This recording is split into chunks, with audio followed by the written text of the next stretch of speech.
Hey everybody, it's Wade. Welcome back to In the Gutter for my weekly comic book haul. Stick around for this one because I'm going to share with you what I think is the best comic book I've read in 2025 so far.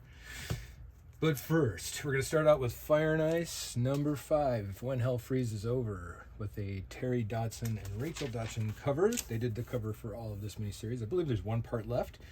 It's a Joanne Starr script with Stephen Byrne interior artwork.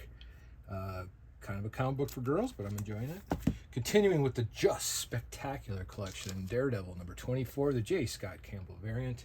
And if you didn't see last week, he's doing a whole series of these. And I think I discovered I didn't order all of them because some of them were on titles I really don't collect.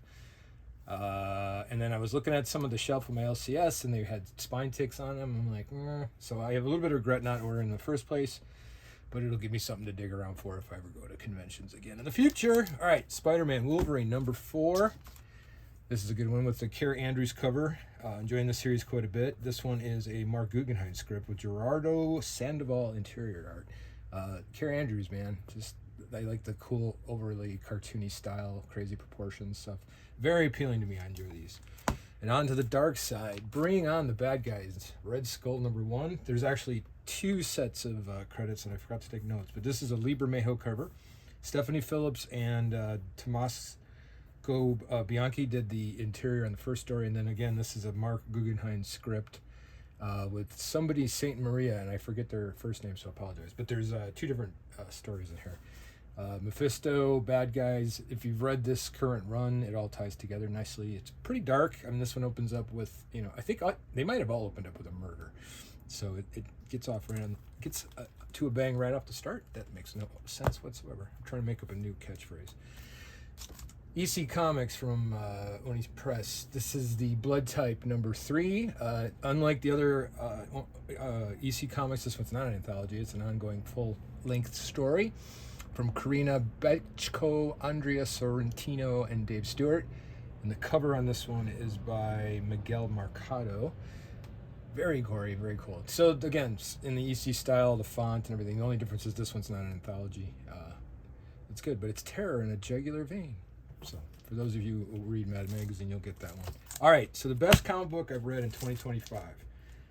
A bunch of my fellow YouTubers have been talking, or not fellow, but a bunch of guys I watch on YouTube were talking about this. And I read Absolute Batman, liked it a lot, and but this one seemed to be at the top of the list for most people. So I haven't read Wonder Woman since John Byrne did it in like the 90s, I think.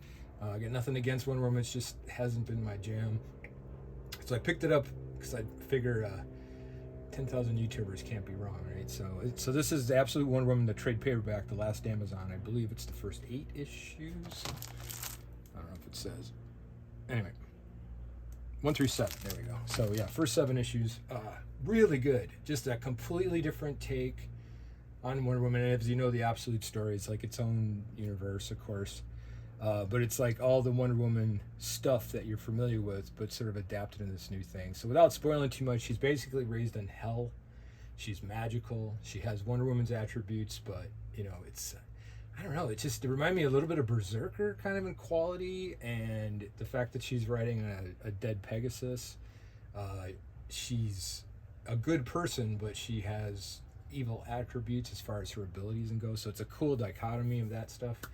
Her relationship with her mother, her relationship with the humans now. It's just really well done, and it's got a lot of the mythos.